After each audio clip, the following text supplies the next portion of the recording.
Hello everybody, Alex Monahan here, Second Q Aikikai. Today I'm making today's video mainly because of the arguments the sport fighting community has been making against traditional martial artists. And a big part of their argument that the public likes to make is most sport fighters tend to be traditional martial artists.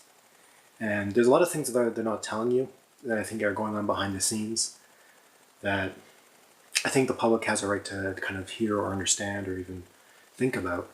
I'm hoping to try and cover some of those things today. One of the first things I would like to talk about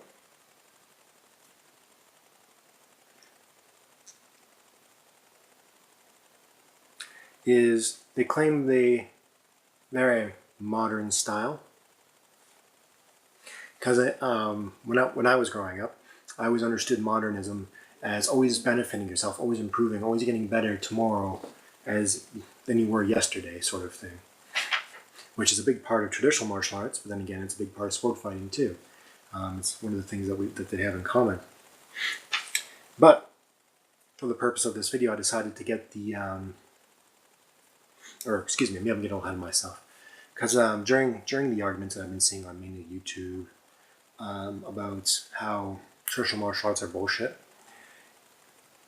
I couldn't help but think that the argument itself was being presented in a more postmodern sort of fashion. So I decided to pick up the definitions for modernism and postmodernism from Google to help us kind of determine if they're correct. Excuse me, I seem to be itchy. But then again, it's not quite what I remember being told, but we'll make of it what we can. So, the definition of modernism is a system or movements in the arts that aim to break with classical and traditional forms, which in a lot of ways they're doing in the sport fighting community, but at the same time, postmodernism, a late 20th century style and concept in the arts, architecture, and criticism that represents a departure from modernism and has at its heart a general distrust of grand theories and ideology, as well as a problematic relationship with any notion of art, which in a lot of cases they're kind of doing both. They are kind of moving and breaking away from traditional ideas, but at the same time, sport fighters definitely don't have a general disregard for grand theories, ideologies, as well as a problematic understanding of art itself, or even notion that art is even a thing. But then again, lots of people would argue that art was what makes us human. But then again, that's maybe not an argument for another day.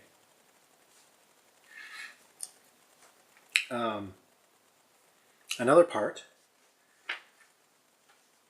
that I see people talking about quite a bit is why sport fighting is better than traditional martial arts is that anytime you see the two of them square off, the sport fighter is going to generally win over the traditional fighter. But I'm not necessarily in agreement. Well, that may be the case, mainly because sport fighters are practicing sport fighting because they want to be good at fighting. Traditional martial artists aren't necessarily practicing their art because they necessarily want to be a good fighter.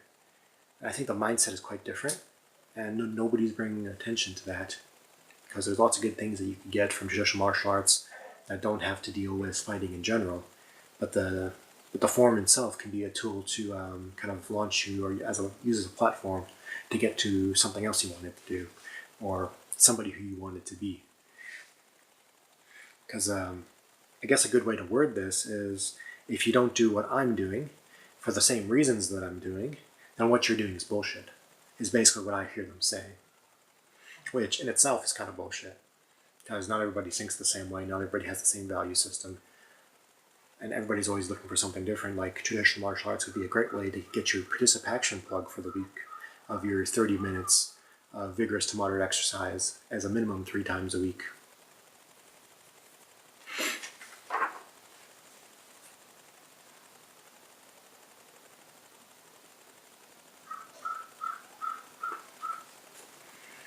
Another argument that they like to throw around is this quote of effective martial arts. My question is, who really gets to decide on what's effective, and in what situations is it effective? If you want to talk about what's effective, maybe we should be talking to members of the armed forces.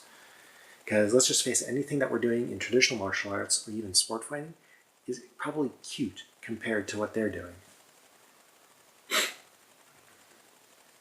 Another thing that they've been talking about is that they've been advertising, instead of making people better victims, they want to make people better at being violent, which to me is, in its own way, is a problem, because the more violent you are, the more likely you are to get arrested and be incarcerated. Because that's just the way the law works. Because the law doesn't really appreciate that sort of thing. Because most people don't. And encouraging that in its own right could be a problem, unless it's like positioned properly for maybe self-defense. But then again, you would still have to review the law of the country you live in to make sure you understand what it is you can or can't do in self-defense.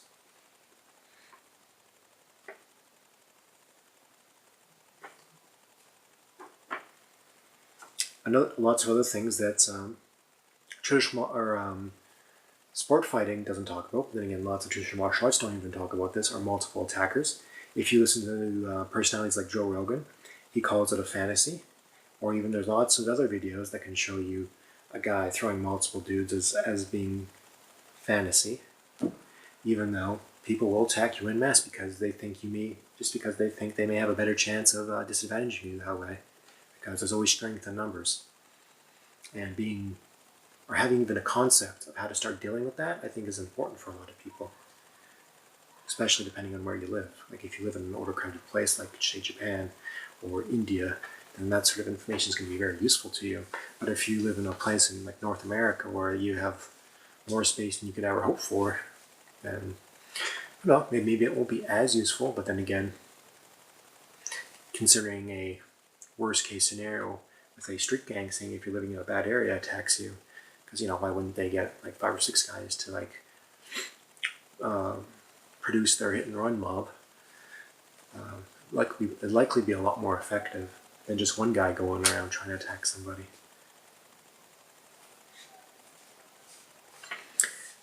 And a lot of sport fighters don't ever seem to want to talk about weapons and the possibilities of using a weapon. They always call you crazy and all that sort of stuff, and I'm not sure why, because weapons do happen. Everybody seems like, especially if you have no training, you want to have something in front of you to try and act as an equalizer, to try and protect yourself with. But even then, depending on the country you live in, that may be illegal. And being able to defend yourself against those things, I think, are important. At least having an understanding of how these things might even happen, and an understanding how to work on those things and make them better, I think is still good. And lots of styles offer those understandings. Because even then, if you learn to deal with something bigger than, say, the usual thing you might see is a knife, like old style swordsmanship, it may be easier for you to not be as threatened, be more calm, cool, and collected, and be able to handle yourself in a way that may offer you an opportunity to either talk the other guy down or jump on them when they decide to attack you. Assuming that you don't get the opportunity to run away first, because that's the big thing.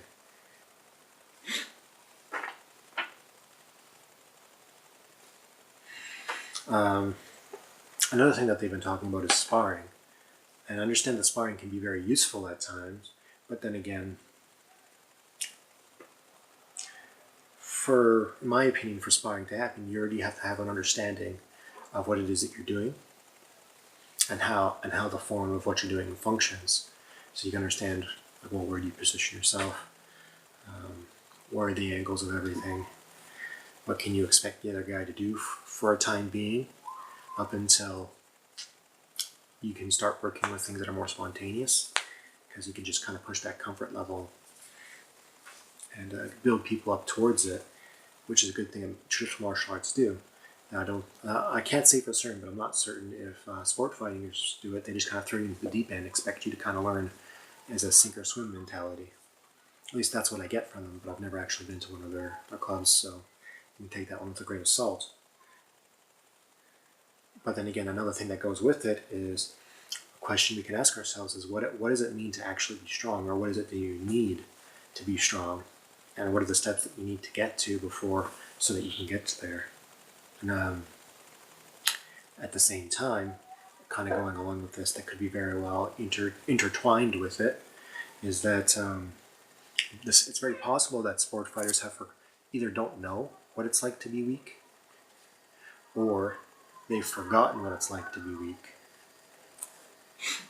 because a lot of them are in their 30s or 40s, maybe even starting to push some of their 50s, and it's just been forever, and they've forgotten the beginner's mindset, which is very important, especially in Japanese styles, because in my opinion, Japanese are very art-centric people, and they don't necessarily have a complete style because they want you to take more than one, so that you can have a complete understanding of everything.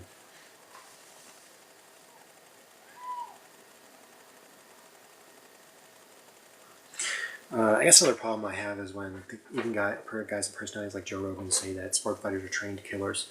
I don't agree with that. Sport fighters aren't army guys. Army guys are trained killers because they need to be. And I've heard a few stories about sport fighters talking to army guys, and members of the armed forces always pull out weapons and stuff, and like, oh, this is what's going to happen, and they got nothing for that. So, especially when there's two of them, and they both got generally knives, and they just get tagged several times, and it's just over. And scoring up with somebody isn't going to work when there's more than one person, especially if you're playing the war of attrition, when you need to be playing the war of mobility at that point in time.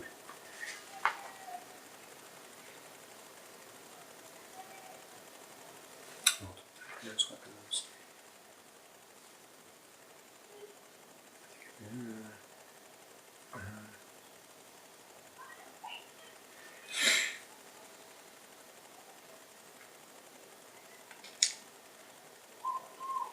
But then again, yeah.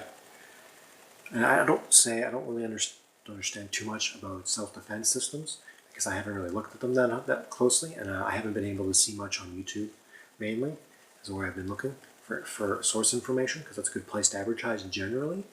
But there's also a lot of crap that you have to sift through. Lots and lots of crap.